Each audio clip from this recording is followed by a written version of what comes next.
Good morning, everyone. Today I am going to talk about the Bagarukum applications of Karnataka. Actually, first we need to know what is Bagarukum. A phrase that loosely translates to the Persian as it is a without decree or without mandate or without permission or without any order. They belong to a category of cultivator known as Bagarukum cultivators who are cultivating the government land or revenue land or forest land without the permission of the government and without the permission of any authorities. So that is called Bagarukum, and we call them as a Bagarukum cultivators. So Karnataka government introduced a scheme to give rights to the eligible farmer who is cultivating on government wasteland on various occasions. So in 1980, government of Karnataka has amended section 94 of the Karnataka Land Revenue Act and introduced Form 50 for giving applications from the eligible farmers to confer their rights to the land they have been illegally in occupation since 1987. And this since 1987 is quite relaxed for the SC/ST. That is, it has become since 1989 for the SC/ST citizens. So further, the 50 earlier the applications were received in the form 50. So then it was stopped. So then still the more applicants were available which were eligible also. So that the time was extended again in 1998 and 99. So and the in that time that forum was called forum number 53. So again in 2017 again forum 57 introduced for the same purpose. So there are so many applications that is they are finding from forum 50, forum 53, forum 57. There are so many applications pending for the disposal. Currently there is no IT system to track the monitor of the disposal process. So in under section 94 and 94b of the Karnataka Land Revenue Act, so they have prescribed some eligibility criteria. So number one is the date of occupation. The land must have been unauthorizedly occupied prior to 14th April 1990. That is one condition. So same condition applicable for in 98 also. So in 2017 it was changed differently regarding the unauthorized occupation time period. So another condition is the total land held by the farmer must not exceed 2 hectares of the class D land, so including the presently holding land. So and other personal qualification are he must be at least 18 years of age, must be a permanent resident of the taluk or adjacent taluk where the land is situated, must be a bona fide agriculturist personally cultivating the swell land. So our agricultural laborer also will do it. So must not be prohibited from holding or acquiring land under the Karnataka Land Reforms Act 1961. So must have been continuous unauthorized occupation for the last 3 years prior to the 1990 and till today. So for the SC and STs, relaxed condition also may apply. So there are some exclusion while granting the land, that is while regularization. So exclusion I am going to tell. So one is the location based exclusion. That is land within or adjacent to the urban areas. That is it is prescribed in BBMP area, that is Brihad Bangalore Mahanagarapalika areas. So it is fixed 18 kilometers. If the cultivated land falls within 18 kilometers, then it will not be granted. In case of city corporation, within 10 kilometers. In case of city municipal council, it is within 5 kilometers. In case of town municipal council, so it is, and town panchayat, that is Patan panchayat within 3 kilometers. This is one major exclusion. So another exclusion is legally reserved or restricted land. Actually, land assigned for special purpose under 71. So the land marked as a Devarkadu, that is of forest nature, Urudways, Gunduthopu, tank beds, fruit karab, halla, date reserve, burial grounds. So these kind of lands are strictly reserved for particular purpose and they cannot be granted to the citizen under this rule and class of the action law. So another is category based exclusion. The land falling under any of the following are not eligible for regulation. If it is a natural drain or river valley, it cannot be granted. If it is a government and public utility land, it cannot be granted. Road, highways, railways cannot be granted. If it is reserved for the park, playgrounds, civic community sites, tank beds, stormwater drain, land earmarked for acquisition or public projects. So these kind of lands are cannot be granted. So there is an exception, land set aside for the free pastures under section 71 are governed by the rule 97 and may be eligible. So there are so many applications pending till today. So and being delayed for the disposal because the applications are held in the Tahsildar's office. So what are the legal constraints and the land use laws? Section 71 of the KLR Act, DC can assign land only for the public purpose, that is for pasturage and forest purpose. He can reserve land with a strict usage condition. Rule 97 of the Karnataka Land Revenue says the 12 hectares per 100 cattle reserved for the grazing and requires village-wise cattle census. So the cattle census will be done by the veterinary department. This figure is to be compiled and the land is to be reserved in the particular village considering the cattle census. Section 94 and Form 50 verification issues. That is regularization allowed for free 1987 cultivators and for that we have to rely upon the local officers. So often it is a unreliable and sometimes it may be a bogus also. So there are survey number complexity also. See, in some cases the land has forest nature, Gomala nature, and whether is a revenue nature in a single survey number. It is very difficult to bifurcate. If it is a forest land, it cannot be granted. But since it is only in particular survey number, it cannot. It is very easy, difficult to assess which land belongs to forest, which land belongs to Gomala. So the forest boundaries are not clearly demarcated or reflected in the RTCs. This is another reason for the pending applications. So another thing is the sketch prepared by the village accountant often forged and often it is inaccurate. So it leads to the positional mismatch and Tahsildar because of that he is reluctant to grant the land. So another thing is land holding limit challenge. The applicant must not hold more than 2 hectares of D class land. So in this case, the village accountant gives the reports of the particular village. Of course, the particular taluk also we can collect it. But problem is that if the particular individual having agriculture land in other taluks in in our state, then it is very difficult to assess the land holding of that particular person. So verification of existing holding is unreliable. So there is no robust tracking. So that is another challenge for pending application and delayed disposal. Another thing is the land is granted after the approval of the committee, but the Tahsildar delays in issuing Hakpatra and delays the RTC petition and delays in the conducting podi. So end of these are all the problems faced in the pending application and the delays disposal. So now it is there is a requirement of the software software to build an IT system to process form 50, 53, 57 request. So the government of Karnataka has designed a software that is called a Bagair.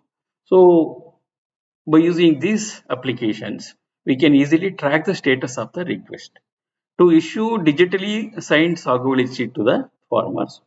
And we can identify the genuine beneficiaries using the information technology and to implement uniformity in the process throughout the state, to implement transparency in the process. So these are all the scope of the Bagair applications. So this is the web applications of the government of Karnataka. It is like this. So there are Bagair services. In this VAO login is their office VA login, revenue inspector login, Shirastedar login, Tahsildar login, TCCW, and committee secretary the Tahsildar login. So all officers have their login in these applications. That is a web-based applications. So there is a dashboard also, and the dashboards, the person who is sitting in the state, he can find out. So how many applications are disposed in the particular period also. So state-wise count he can have in this dashboard web page of the application. So now the the flow diagram process is updated now. That latest it is updated in 15 July 2024. Even though app was designed prior to this, so there is a continuous updation in the system. So here the VAO and surveyor, they goes to the field and they initiate the process. There is a field inspection using Bagair Mobile Application Act, mobile application. Then Office VAO checks the update list and he will add the further information. So, and then the ADLR and RI, here it goes, the application goes to RI, and the simultaneously it goes to the ADLR, that is the survey department, for the verification of the land. So after survey verification and after the revenue inspector reports, it comes to the Shirasida. Shirasida, he checks it. So further he recommends for the sanction of the land to the Tahsildar. So Tahsildar further verify it. So then it goes to the committee. So after approval of the committee, then it goes to the notice will be generated. So by the Taluk case workers.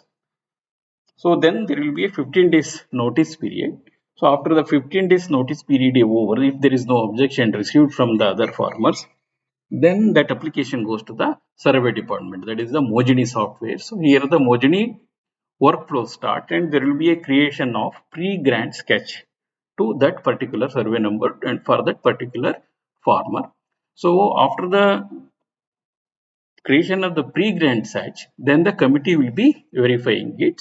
So after verification of the committee, again it goes to the survey department, that is the Mojini, and the new survey number will be created and the PODI will be done. After PODI, so again the fees will be collected from the farmer. After the payment of the fees, Tahsildar will issue the Sagwadi Chitti. After the issue of the Sagwadi Chitti, the registration happens in the Kaveri. So and the mutation also happens simultaneously and he will get the RTCs. This is the latest updated flow of the Bagair applications. So there is a VAO model. It was designed earlier before this flow charts. So I am going to explain and I am going to show the demo how the mobile app works here.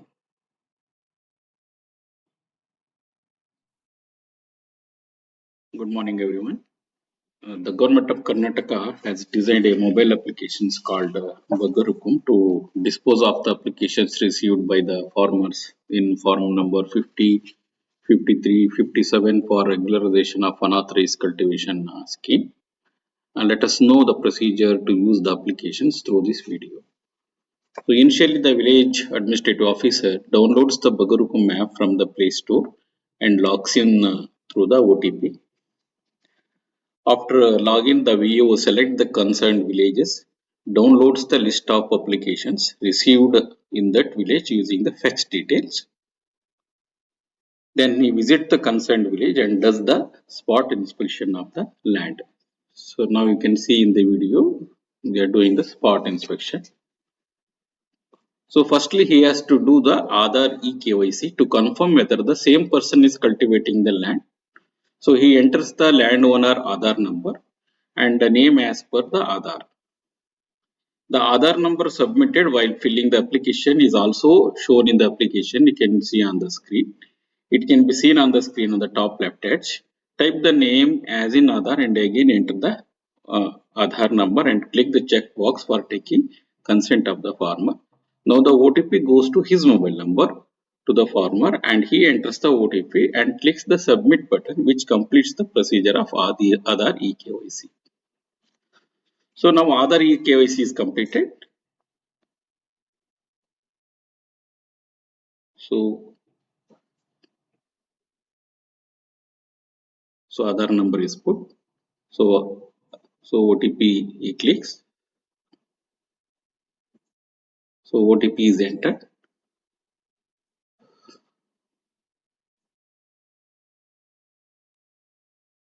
So now Aadhaar eKYC is completed.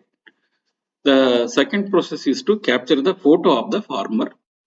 The VAO has to make the farmer stand on unauthorizedly cultivated land by him and capture the photo through the mobile application itself. This completes the second process. See, the photo is being taken now. So now the VAO has to record the spot measure along with the villagers, and then he has to mark the boundaries of the unauthorizedly cultivated land using mobile application. He has to move along the boundary of the land. He has already fixed one point and further he moves along the boundary. There is a mark property boundary option available on the screen of the mobile app, and he marks the point with the help of this.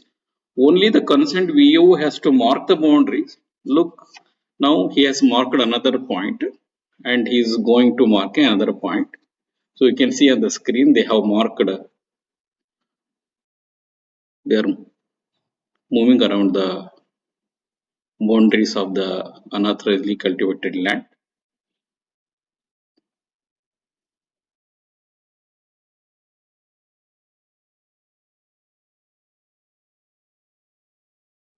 Yeah, now he has marked another point.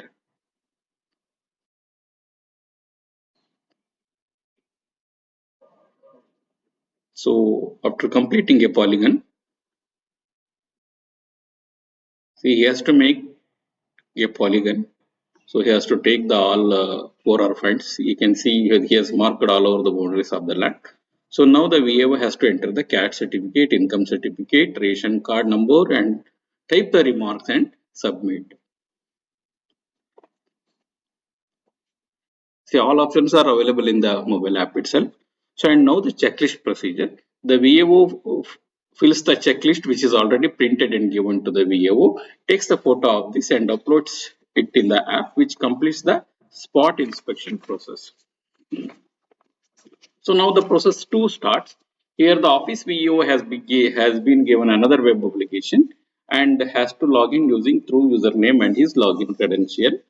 So the VAO submitted the data, updates the checklist. While doing so, he has to use the submitted data, verify the caste income data with the Nada Kacheri software, verify the land ownership information with the Fruit software, verify the details of the land owned by the applicant family members with Kutumba applications and Fruit applications. They are separate softwares. So where ration cards and lands are linked in that. So then he updates the checklist, scan the uploaded additional reports if any. So then submit this request to the revenue inspector.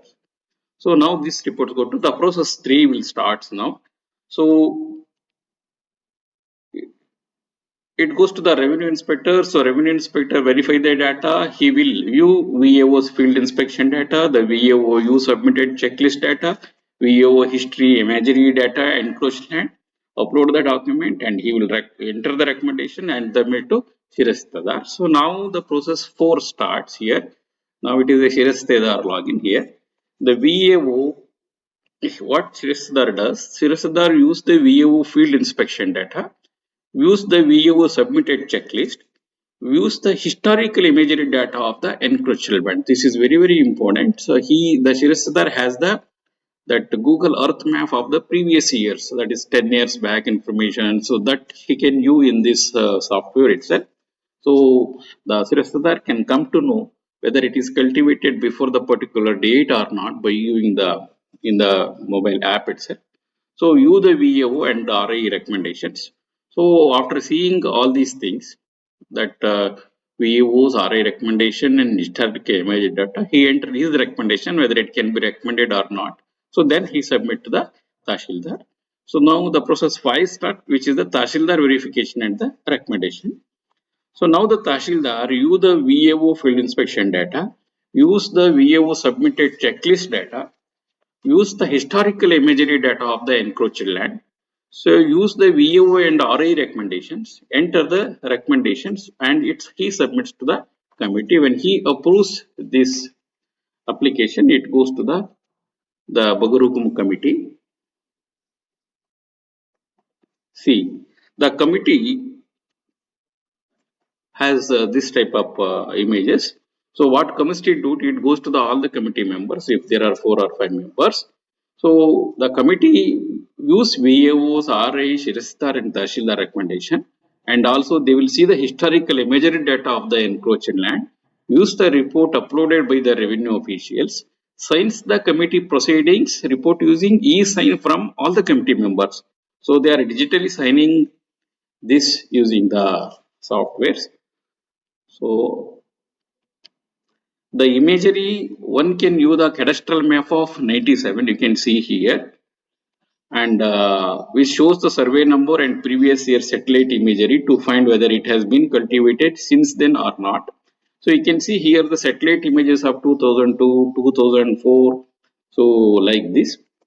So after seeing all these things, the committee members will approve through the e-signing. So if the application is approved by the committee members through e-signing, then the application will come to the login of the Tahsildar. So in turn, Tahsildar, he digitally signs the final order. So a digitally signed grant certificate is generated and it goes directly sent to the applicant.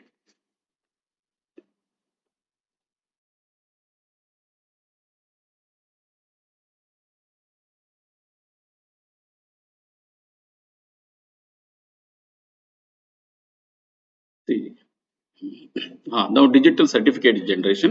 This completes the digital process of the Bagair Committee land regulation from field inspection to final grant certificate. So thanks to Bagair mobile app, the process is now transparent, trackable and efficient.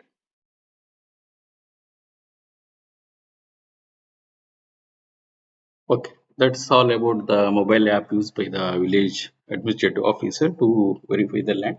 It is starting from the VAO and till the Tahsildar. The flow is given through the mobile app itself. So this is the revised workflow of the Bagurukum as on 15/7/2024. This has already been explained. Here, just I am comparing the process, the two process, the older version and the revised version. So earlier the VO was using the field verification, VO checklist and updated. So but in the revised version, VO and surveyor both will go for the field verifications. In the process 2 office work, there is no change. In the process 3, along with the RI, the RI also verifies and simultaneously this data goes to the ADRR also, that is service section for the land classification update. In the process 4 there is no change. It is viewed by the Shirsadar and recommending it. In the process 5 the Tahsildar there is also no change. But in the further process the verification recommendation by the committees and the till generation of the notice, so there is no change. So hereafter that there is a change. Actually, in older version, this process was not there. So here, after the approval of the Tahsildar, that goes to the Mojini workflow for creation of the pre-grant sketch. Then after verification and approval by, then it will be put for the verification and approval of the committee. Then OD happens actually. Then the registration is also going to happen. And Saguli Chiti is also going to be issued. The payment will be done through the K2 channel itself. Fee is also paid through the government line. Then after registration, the government order, the mutation will also happen and it updates the RTCs and the farmer gets the new RTCs for the granted lands. So that's all.